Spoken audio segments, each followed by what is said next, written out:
Bueno, mi nombre es Norma Canals, soy anatomopatóloga del Instituto Hulton y quiero agradecer a los directores del 18º curso bianual de patología mamaria, a los doctores Vélez y Ramírez, por haberme convocado a participar en esta disertación de carcinoma in situ, rol del patólogo. Voy a centrar mi charla en los cambios y en los nuevos conceptos que nacen del manual octava edición organizado por el Comité Americano del Cáncer. Para llevar un orden, voy a comenzar definiéndolo. Voy a comentarles cuál es el rol que tenemos los anátomos patólogos en el diagnóstico de carcinomas in situ, cuáles son los hallazgos imagenológicos, cómo se aborda el diagnóstico, ya sea a través de la punción o pieza quirúrgica, a qué llamamos factores predictivos pronósticos, la enfermedad de Paget asociada al carcinoma in situ, cuándo se debe realizar y por qué el estudio de un ganglio centinela. Y por último, les voy a comentar que se ha eliminado de la clasificación TNM a los carcinomas lobulillares in situ y que a partir del año 2018 se los incluye dentro de entidades benignas. Antes de pasar a la patología, quiero recordar que la unidad funcional de la mama es la unidad ducto alveolo terminal y está constituida por conductos extra e intralobulillares, por lobulillos en una cantidad de 15 a 20 y la presencia de acinos mamarios. Ellos se hallan rodeados por el tejido de sostén representado por tejido fibroconectivo vascular adiposo. Conociendo la anatomía normal, vamos a describir lo que ocurre dentro de los conductos cuya proliferación atípica pasará a llamarse carcinoma in situ ductal o aquello que prolifera dentro de las unidades ducto lobulillares denominadas neoplasias lobulillares. Voy a dividir mi charla en dos etapas. La primera etapa voy a hacer hincapié sobre todo el diagnóstico del carcinoma ductal in situ, comenzando por la denominación o definición. Se llama al carcinoma ductal in situ a toda proliferación celular cohesiva dentro de los conductos que no atraviesa la membrana basal. Toda paciente portadora de un carcinoma ductal in situ tiene un riesgo relativo entre 8 a 10 veces mayor comparándolo con la población general de hacer un carcinoma invasor. De allí que se dice que los carcinomas ductales in situ son lesiones precursoras o antecesoras no obligadas del carcinoma invasor. La definición de carcinoma ductal in situ también incluye lo que se llama un grupo heterogéneo de lesiones. ¿Por qué? Porque presentan una clínica distinta una de otra paciente, porque tienen manifestaciones mamográficas diferentes, porque tienen un seguimiento evolutivo y una conducta diferente y un tratamiento desigual, dependiendo se trate de carcinomas de bajo o de alto grado. Ello se haya representado porque presentan perfiles genómicos y moleculares distintos, porque existen cambios cromosómicos diferentes, ya sea se trate de carcinomas de bajo o carcinomas de alto grado, como así también presentan algunos amplificaciones del HER2 y prevalencias mutacionales germinales como los BRCA, de igual manera que los observados en los carcinomas invasores.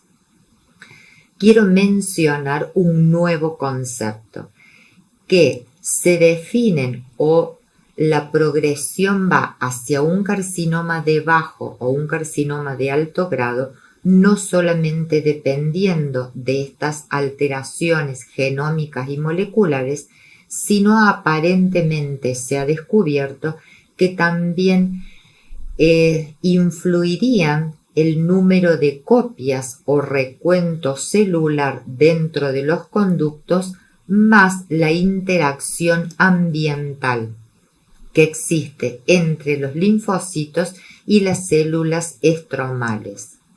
Por eso, con estas teorías podríamos, en su evolución histórica, saber o por lo menos predecir por qué un conducto normal se puede transformar hacia un conducto con proliferación atípica debido a estas alteraciones genómicas, epigenómicas e intersticiales.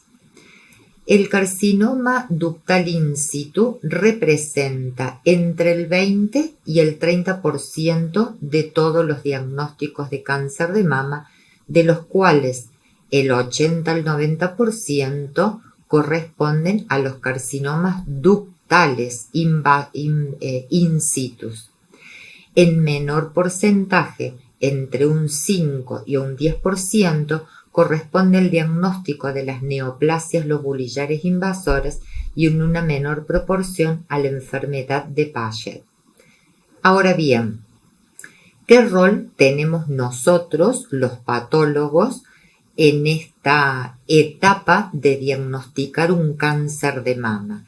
Pues bien, debemos diagnosticarlo en las etapas tempranas o en las llamadas lesiones infraclínicas. Entonces, el patólogo juega un rol muy importante en esta cadena de diagnósticos y de tratamiento interdisciplinario. ¿Por qué? Primero, porque nosotros los patólogos debemos capacitarnos en reconocer cuáles son esas entidades infraclínicas o precursoras. Segundo, porque debemos utilizar una terminología adecuada, concreta y consensuada internacionalmente para identificar estas lesiones, y porque debemos hacer bien uso de todas las técnicas moleculares. ¿Cómo hacemos para llegar al diagnóstico imagenológico del carcinoma ductal in situ?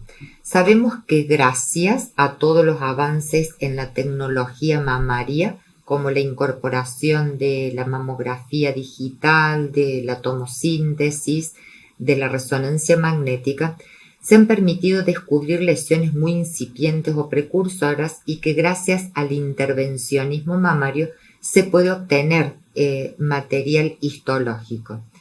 Es importante recalcar que el estadio del cáncer mamario es determinante para un pronóstico. Por ello, es de suma importancia, primero, seleccionar bien el método para obtención del material y, en segunda instancia, tratar de descubrir cuando las lesiones son muy pequeñas y no tienen traducción clínica. Visto esto, sabemos que la mamografía es el método gold estándar por excelencia de screening, y la mamografía felizmente permite realizar el 90% de los diagnósticos de carcinoma ductal in situ. ¿Y cómo se traducen mamográficamente? En el mayor porcentaje se identifica el carcinoma ductal in situ en las mamografías a través de microcalcificaciones. cuál es la función del imagenólogo es determinar la cantidad, las formas, el tamaño y la distribución. Y se ha visto que hay determinadas microcalcificaciones que tienen un valor predictivo positivo para carcinomas in situ muy alto. ¿Y cuáles son? Son las microcalcificaciones lineales, las ramificadas, las puntiformes y las irregulares. Pero hay un porcentaje bajo en donde en la mamografía se evidencian masas no palpables o distorsiones o derrames que también forman diagnóstico o terminan siendo diagnóstico de carcinoma ductal in situ. Si bien es un porcentaje mucho más bajo, hay que tenerlo en cuenta. Ahora bien, si bien las microcalcificaciones son las que prevalecen en el diagnóstico mamográfico, en un diagnóstico de carcinoma ductal in situ, con anterioridad se clasificaban a estas microcalcificaciones en BIRAT 4A. Desde hace 2 años, la nueva clasificación de la quinta edición ha eliminado a las microcalcificaciones en esta clasificación de BIRAT 4 y lo ha bajado a la clasificación de BIRAT 4B, 4C o 5.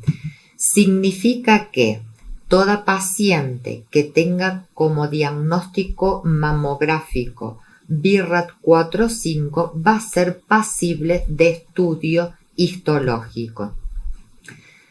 Toda paciente que presente en una mamografía un diagnóstico de BIRAT 4 o 5 va a tener que ser estudiada y hay que pensar cuál es el mejor método para adquirir material histológico de estas lesiones, microcalcificaciones ramificadas, lineales o agrupadas. El diagnóstico lo podemos hacer a través de 2 procedimientos. Uno, que es la obtención del material histológico por punción o a través de una biopsia radioquirúrgica. Debemos considerar hoy que el estudio por excelencia y el gold estándar para llegar a un diagnóstico histológico es la punción con aguja gruesa, llámese ya punción core o punción al vacío. Veremos cuáles son las diferencias. Si optamos por realizar una punción core, a esa paciente le vamos a introducir una aguja de un calibre entre 16 y 18 gauge. Vamos a realizar la misma cantidad de pinchazos que de cilindros que vayamos a necesitar. Habitualmente se extraen cerca de 10 a 12 cilindros en las punciones core. Los cilindros obtenidos son delgados, no tienen más de 2 milímetros, a veces son fragmentados y presentan sangre. El peso aproximado es de 17 miligramos. Si nosotros optamos por una punción al vacío, ya sea con suros o con mamotón, vamos a utilizar una aguja que tiene un sistema al vacío, una aguja más gruesa de 4 o 14 gauge. Vamos a obtener cilindros unas 7 u 8 veces más gruesos que los cilindros core, cuyo peso oscilará entre los 90 y los 97 miligramos. Esos cilindros van a carecer de sangre y van a ser cilindros completos. Si el diagnóstico de carcinoma in situ se hace tanto por punción core con punción al vacío, lo mismo, finalizado el procedimiento, debemos realizar un estudio radiográfico con el fin de certificar la presencia de las microcalcificaciones dentro de los cilindros. Si bien podemos utilizar cualquier método de punción para la obtención del material, como método de gold standard frente a la presencia de microcalcificaciones, debemos utilizar recomendablemente la punción asistida al vacío. Y si en una mamografía el resultado de las imágenes nos demuestran la presencia de masas, de distorsiones o de nódulos, vamos a seleccionar el método de punción Coro. Ahora bien, histológicamente nosotros, los patólogos, ¿qué es lo que debemos informar? Como número 1, el grado nuclear. ¿Qué significa? Que si bien no hay una clasificación estándar, el Colegio Americano de Patólogos y la Organización Mundial de la Salud recomiendan que, de acuerdo a la similitud que tenga la célula tumoral atípica con respecto a la célula cúbica normal de un conducto, lo debemos comparar y la clasificación la daríamos como grado nuclear bajo cuando son similares a los conductos normales, o un carcinoma ductal in situ de alto grado que pueda o no tener necrosis cuando las células son muy disímiles a aquellas que le dieron origen, cuando son células muy grandes y muy pleomórficas, y quedaría la clasificación de grado nuclear intermedio a aquellas células que tienen tamaño intermedio, características atípicas entre los dos extremos y presentan necrosis central. Ese es un elemento muy importante que debemos consignar en el informe anatomopatológico.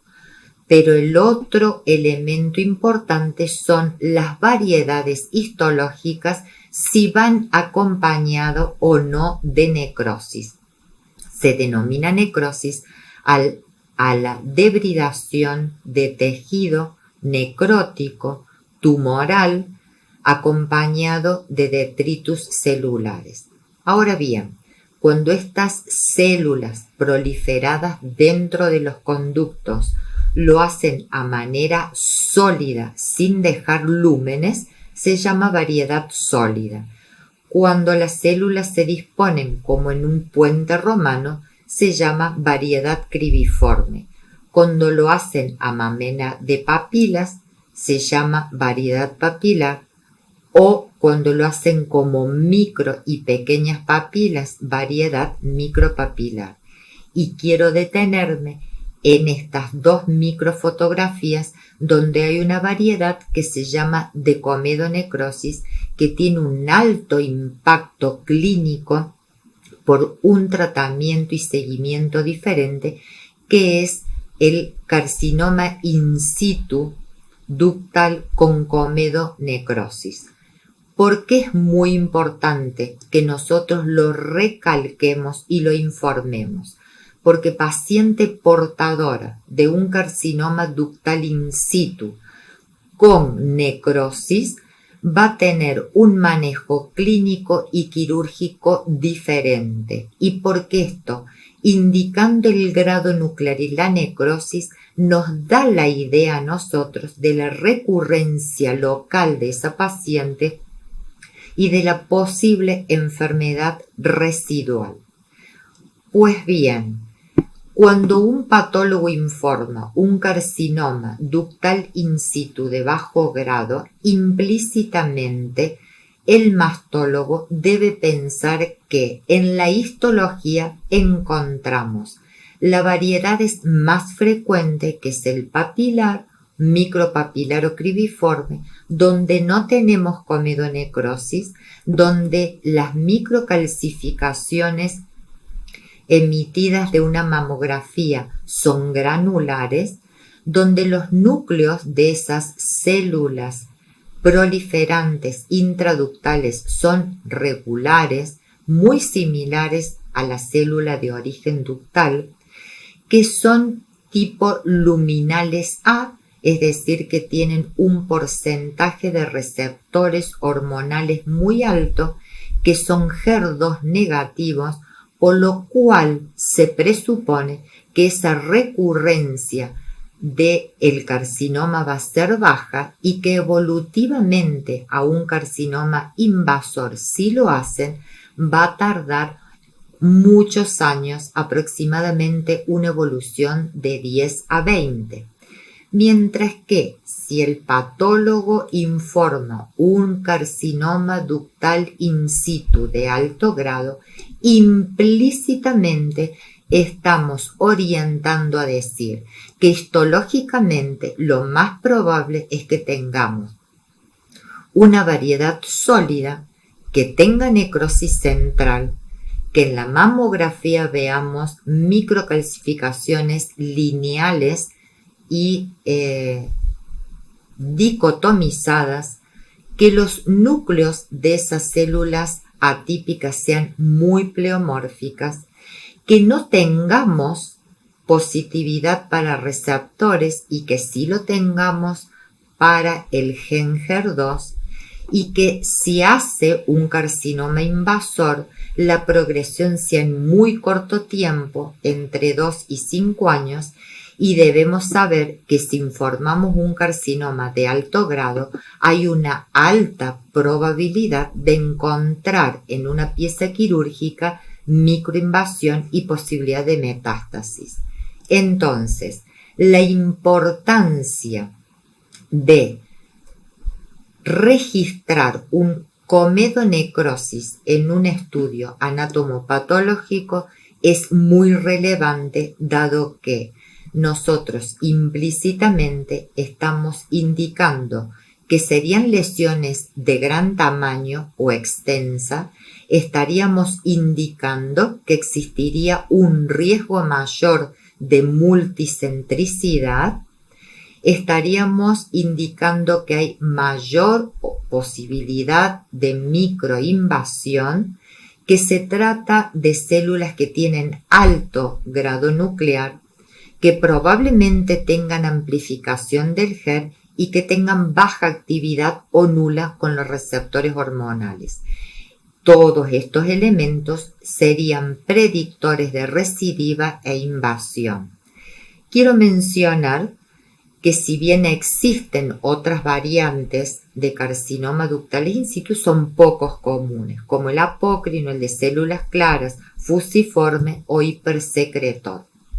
Ahora bien, hemos decidido realizar punción core o punción al vacío a una paciente que presenta un BIRAT 4B, 4C o 5 con punción. Ahora veremos qué es lo que le debemos exigir al anatomopatólogo. Pues bien, en el informe de un carcinoma ductal in situ obtenido por punción, debemos colocar la cantidad de cilindros comprometidos con tumor sobre el volumen total de la cantidad de cilindros remitidos. Número 2, el porcentaje de lesión. Número 3, el grado nuclear y mitótico, la presencia o ausencia de necrosis y la presencia o ausencia de microcalcificaciones. Ahora bien, si a todos estos elementos histológicos le agregamos los marcadores biológicos, como son los receptores hormonales y la determinación del HER2/neu, obtenemos factores pronósticos y predictivos. Hasta ahora vimos los diagnósticos en punción con aguja gruesa o al vacío. ¿Qué es lo que ocurre cuando el anatomopatólogo recibe una pieza quirúrgica de resección en donde, además del grado nuclear y de la necrosis ya conocida, debemos añadirle el tamaño de la lesión, los márgenes y la edad? Si le sumáramos la presencia de multifocalidad o multicentricidad, tendríamos una idea de la posibilidad de recidiva de esa paciente o de recurrencia. Esta es la manera que recibimos las piezas quirúrgicas. Primero la entintamos, deben venir debidamente identificados los márgenes, previo consenso con el equipo de mastólogos. Una vez recibida y fijada en formol, entre 24 y 72 horas procedemos a la sección paralela y semiseriada de la muestra. Ahora bien, ¿cómo medimos ese tamaño del tumor dentro de la pieza quirúrgica o cuál es su extensión? Eso significa determinar el volumen de tejido ocupado por el carcinoma in situ. Si bien les quiero contar que para la clasificación de los PTNM no es requerido el tamaño o la extensión, sí es importante para el manejo de esa paciente. Y también quiero contarles que la determinación del tamaño o la extensión no es exacta, no es precisa, solamente es una estimación. ¿Y por qué es una estimación? Hay distintas razones. Primero, porque el carcinoma ductal in situ se ramifica en el sistema y esa ramificación es tridimensional, cosa que no puede ser observada taxativamente en un estudio mamográfico. Por la otra razón que se estima el tamaño y no es preciso, es porque la medición imagenológica sufre distorsión glandular cuando uno lo comprime. Y otro tercer factor, que hay lagunas de afectación ductal que no pueden observarse en un estudio mamográfico.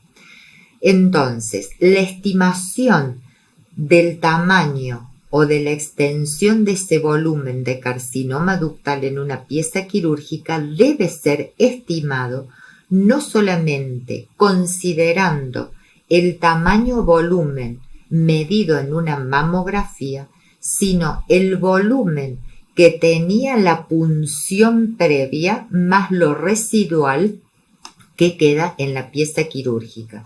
Hay 4 maneras diferentes de poderlo medir. Número 1 es cuando el carcinoma ductal in situ aparece en un solo vidrio, medimos la extensión y lo damos en milímetros. Número 2, lo que se llama muestreo secuencial, que nosotros adoptamos ese método para medir el carcinoma ductal cuando la mamografía nos está indicando que existe una afectación lineal. Entonces, la muestra se procesa o se talla completamente de una manera secuencial, se ubican los cortes comprometidos, por ejemplo, 22 tacos consecutivos con tumor, y se determina el tamaño mayor, es decir, se mide la longitud de todas las lonjas ubicadas y comprometidas en cada uno de los vidrios secuenciados. Como número 3, hay otra forma de medirlo que se llama muestreo no secuencial, que generalmente se utiliza en mamas de gran volumen cuando imagenológicamente existen lesiones múltiples. Acá se realizan cortes no secuenciales, es decir, no se talla toda la mama, sino se talla sectores de aquellas zonas que son sospechosas, donde presentan microcalcificaciones, y en las zonas periféricas aledañas. ¿Y cómo se mide? Se cuenta el número de bloques o se cuenta el número de vidrios y se los multiplica por 4, que es el espesor en milímetro de cada sección. Entonces obtenemos un número que es la cantidad de bloques por el 4, la cantidad de compromiso volumétrico de ese carcinoma ductal, que en este caso sería 28 milímetros. Si esta estimación es mayor que el método anterior, y cuando lo usamos, generalmente cuando esa paciente tiene antecedentes de haber tenido quimio o radioterapia y queremos determinar la presencia de enfermedad residual o recurrencia. Y el cuarto caso o la cuarta forma que tenemos de medir el carcinoma ductal es aquel que en una mamografía nos indica de que existe un compromiso entre los dos extremos opuestos de márgenes quirúrgicos. Entonces, si recibimos la pieza quirúrgica cuya mamografía indica de que existe un carcinoma ductal in situ extenso con compromiso de ambos y extremos opuestos de límites quirúrgicos, debemos medir la longitud y esa será la longitud o extensión medida entre la distancia de los dos márgenes. Ahora bien, el manual, la octava edición de este nuevo manual incorpora una terminología que se dice que el tamaño, la extensión se debe medir en milímetros, pero redondeándolo al número más cercano. Es decir, que si nuestro carcinoma ductal in situ mide 4,2 milímetros, en el informe debemos colocar 4. Si la extensión de nuestro carcinoma ductal in situ es de 4,5, el informe que remitiremos va a ser de 5 milímetros. ¿Y cómo lo debemos registrar? Se registra con la P de patológica y con T y S. Significa que la evaluación patológica nos da un carcinoma ductal in situ. ¿Puede haber invasión en un carcinoma ductal in situ? Claro, sí puede haber. Cuando la invasión es igual o es menor a 1 milímetro, decimos que se trata de una microinvasión. La forma de registrarlo en el informe es con la P de patológico, la T de tumor y MI de microinvasión. Cuando la invasión supera el milímetro, ya no se puede llamar más microinvasión. Se llama invasión. Y si es de 1,2, 1,3, 1,7, se redondea a la invasión de 2 milímetros. Y cuando tenemos tumores múltiples, se le agrega el sufijo M.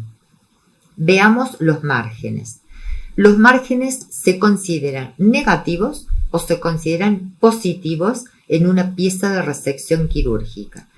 Los márgenes se consideran positivos focales o positivos extensos.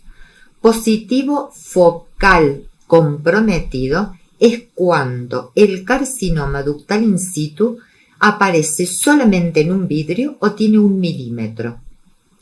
Y debemos considerar carcinoma ductal in situ con margen comprometido extenso cuando el tumor supera el 1,5 centímetros, cuando lo observamos en 5 campos de bajo aumento o cuando se hayan representado en 5 bloques o en 5 vidrios. Obviamente que el margen comprometido positivo mínimo sería entre estos dos extremos. En la reunión de St. Gallen se definió a margen libre aquellas piezas quirúrgicas que tenían igual o más de 1 milímetro de margen libre en relación al carcinoma ductal in situ. Ahora, nosotros consideramos que tenemos una serie de elementos como el tamaño, el grado nuclear, la presencia o no de necrosis, más los márgenes, que si le sumamos la edad en la pieza quirúrgica, podemos evaluarla y dar un intento de predecir de recurrencias cuando utilizamos la clasificación de Van Nuys o el índice pronóstico de Van Nuys. Esto permite predecir una terapia y se mide en un porcentaje y nos va a dar una idea del pronóstico de esa paciente. Dicho esto, se consideran puntuales índices de puntuación bajo como 1 aquellas pacientes que tienen carcinomas ductales in situ menores a 1,5 centímetros, cuyo grado nuclear es bajo, con un margen suficiente libre de lesión igual o mayor a 1, o cuando son posmenopáusicas mayores de 60 años. Y se le atribuye 3 puntos a aquellas pacientes que son portadoras de un carcinoma ductal in situ de gran extensión, mayor de 40 milímetros, que tienen grados nucleares altos, que el margen es poco suficiente, menor de 1 milímetro, o cuando son premenopáusicas menores de 40 años.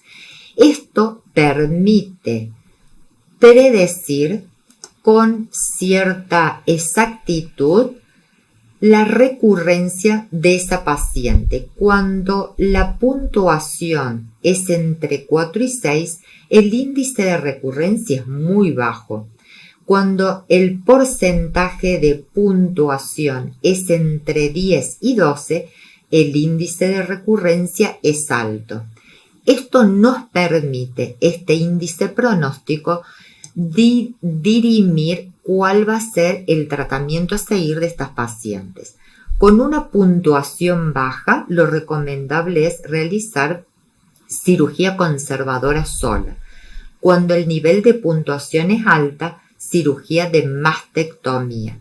Y una puntuación media, cirugía conservadora más radioterapia. Ahora bien, ¿qué pasa con los ganglios linfáticos y el carcinoma ductal in situ? ¿Por qué lo tenemos que estudiar? Porque hay series que determinan que hasta un 24% de los carcinomas ductales in situ presentan compromiso ganglionar. ¿Y cuáles son los que presentan compromiso ganglionar y por qué se debe estudiar ese ganglio axilar? Se debe estudiar en aquellas pacientes que tienen en una punción previa el diagnóstico de carcinoma ductal in situ extenso, cuando presentan mayor de 4 milímetros de extensión, cuando ese carcinoma ductal in situ tiene comedonecrosis, cuando la citología es de alto grado, cuando presenta clínicamente una masa palpable, cuando se sospecha invasión o microinvasión en la punción o cuando hay enfermedad multicéntrica. Ahora bien, ¿cómo se designa al ganglio centinela en un estudio de pieza quirúrgica? Como CN. Cuando no tenemos, después del estudio diferido, la presencia de metástasis, se designa con la palabra P de patológico, N de ganglios y 0, que no existe compromiso tumoral. Cuando existe compromiso, pero evidenciado solamente con inmunistoquímica a las células tumorales, la denominación patológica va a ser PN0 1 más, es decir, con estudios complementarios moleculares. ¿Qué es lo que pasa si en el ganglio axilar estudiado por punción o por ganglio centinela encontramos células tumorales aisladas, reconocidas como la sigla de ITC? Sí lo debemos informar. Esto ocurre cuando hay menos de 200 células tumorales pero no tienen importancia pronóstica y por lo tanto no se va a tratar esa paciente clínicamente como un ganglio con compromiso tumoral. Y se clasifica como PN0, es decir, se lo considera como que no tuviese metástasis. ¿Qué pasa si en esa punción o en ese estudio diferido de un ganglio linfático en un ganglio centinela encontramos micrometástasis? Es decir, encontramos metástasis pequeñas de 2 milímetros o hasta 200 células. Se van a identificar con el subtipo MIC, significa la P de patológico, la N de ganglios y la MIC de micrometástasis. Ahora, si la metástasis es mayor a 2 milímetros, pasa a llamarse macrometástasis y la clasificación ya deja de ser 0 a pasar a ser PN1. Vamos a entrar a hablar ahora de la enfermedad de Paget, que no es nada más que una forma especial de un carcinoma mamario que involucra la epidermis, cuya representación en porcentaje es muy baja. Clínicamente se presenta con ulceración o secreción por el pezón, descamación, prurito o edema. ¿Y cuál es la traducción histológica? Es la presencia de estas células enormes con un núcleo vesiculoso, con un nucleolo evidente, con un citoplasma muy amplio, vacuolado y granular, dispuestas solas o en nidos y que comprometen los conductos lactíferos del pezón y del epidermis. La histología tiene que estar corroborada con el estudio molecular de inmunistoquímica, donde la presencia de antígeno carcino embrionario CELCEA debe ser positivo, al igual que la marcación de tinción de membrana para HER2. Debemos recordar que la enfermedad de Paget tiene receptores hormonales negativos en la marcación epidérmica. ¿Qué es lo que pasa? Podemos tener una enfermedad de Paget con un tumor asociado, por el cual la denominación va a ser de PTIS, va a ser de un tumor in situ ductal. ¿Qué pasa si tenemos el carcinoma en la epidermis sin el tumor asociado en un conducto mamario? La denominación va a ser PTIS Paget. Debemos hacer histológicamente los siguientes diagnósticos diferenciales con una enfermedad de Bowen o un carcinoma in situ, con un melanoma o con cambios claros provenientes de queratinocitos. Ahora pasamos al segundo capítulo de esta charla, que serían las neoplasias lobulares no invasoras. En este capítulo debemos incluir dos entidades. Número 1, la hiperplasia lobulillar atípica y en segunda instancia el carcinoma lobulillar in situ clásico. Estas neoplasias lobulillares no invasoras son un espectro de lesiones que presentan proliferaciones atípicas epiteliales en la unidad ducto lobular, pero de células no cohesivas o discohesivas que pueden o no tener un compromiso pagetoide de los conductos. Si nosotros queremos diferenciar las hiperplasias lobulillares atípicas del carcinoma lobulillar in situ histológico, debemos solamente utilizar criterios cuantitativos, porque cualitativamente son iguales.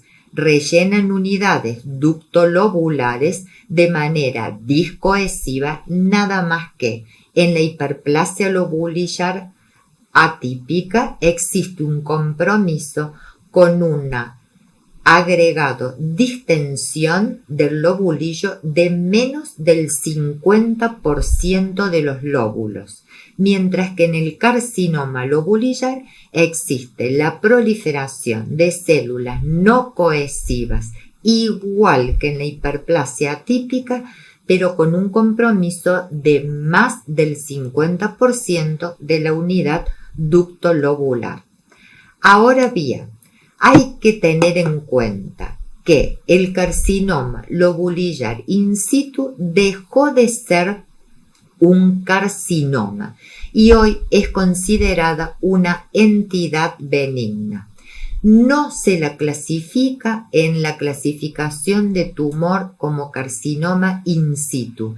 Es un indicador de riesgo, pero no es un precursor ni un predictor de malignidad como lo es el carcinoma ductal in situ. ¿Cómo se manifiesta? Habitualmente es una lesión que no se palpa, por lo tanto no tiene traducción macroscópica. Generalmente el carcinoma lobulillar in situ es multifocal y multicéntrico en un alto porcentaje y prácticamente no tiene capacidad de progresión. Si tenemos que decir en realidad, habitualmente es un hallazgo incidental en la histología y es muy raro pero existe, que pueda ser la causa de punción. ¿Y cuándo es la causa de punción? Cuando este carcinoma lobulillar in situ se presenta con necrosis o microcalcificaciones. Hay que prestar atención que existen 4 variedades. ¿Por qué? Porque tienen evoluciones diferentes y se tratan de manera diferente.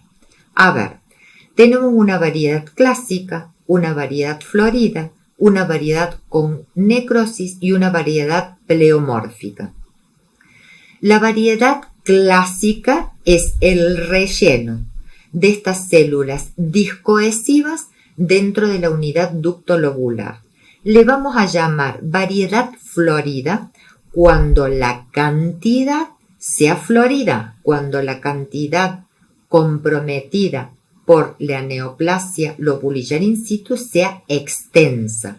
¿Cuándo le vamos a llamar carcinoma lobulillar in situ con necrosis? Cuando presenta necrosis central puntiforme o extensa con la debridación celular. ¿Y cuándo vamos a considerar y denominar carcinoma lobulillar in situ variedad pleomórfica?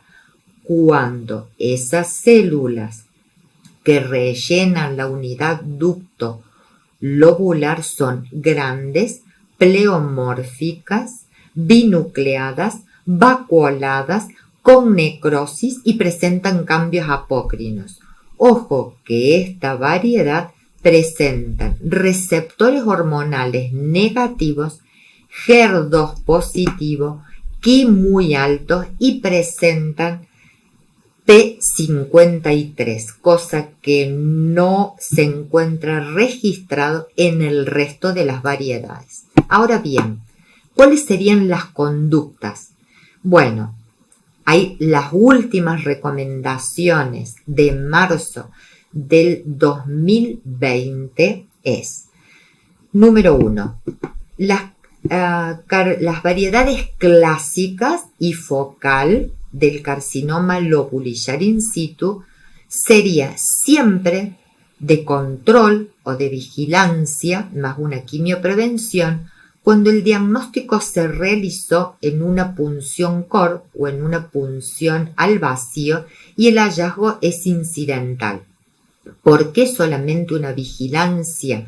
Porque se supone que si esa paciente va a una biopsia radioquirúrgica, en un porcentaje ínfimo entre el 1 y el 3% encontraremos un carcinoma lobulillar invasor de bajo grado, o sea que la subestimación es ínfima.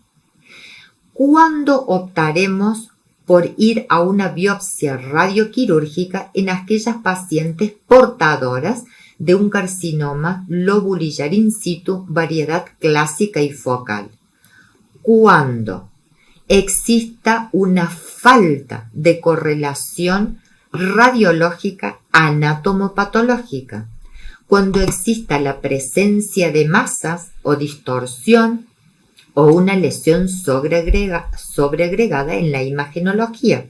Entonces, significa que lo encontrado y lo hallado en la histología no se corresponde con esa mayor lesión evidenciada en una imagenología. Si fuera este carcinoma lobulillar in situ clásico focal a una biopsia radioquirúrgica, no hace falta informar ni el tamaño ni los márgenes. Ahora, es diferente si hablamos de la variedad del carcinoma lobulillar in situ, variedad pleomórfica o concomedonecrosis. Acá sí, el diagnóstico fue realizado en una punción core, debería realizarse una punción al vacío, suros o mamotón, y el paso siguiente sería una biopsia radioquirúrgica. ¿Por qué? Porque en la punción existe un alto índice de subestimación, hasta de un 30%. Significa que estas pacientes, si las sometemos a cirugía, vamos a encontrar en un porcentaje frecuente de un 30% de un carcinoma lobulillar invasor. ¿Qué pasa en estas biopsias radioquirúrgicas? ¿Debemos informar márgenes y tamaño? Sí.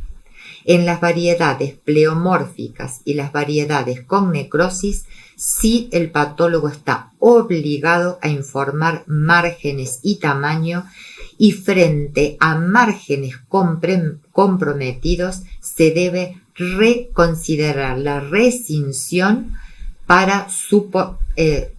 se debe considerar la reescinsión de esa pieza quirúrgica. El otro tema que incorpora o que recomienda la octava edición es que en casos complejos donde se debe discernir si existe compromiso de un carcinoma ductal o lobulillar y que histológicamente se ha confundido y no puede ser definido o dirimido, se debe utilizar métodos de biología molecular a través de la inmunistoquímica, como es la determinación de la E-caderina. Otros elementos a considerar dentro del manual octava edición son los biomarcadores. La recomendación solo es que en los carcinomas ductales in situ y no en los lobulillares se debe solicitar receptores de estrógeno, progesterona y el HER2, considerados como factores pronósticos y predictivos.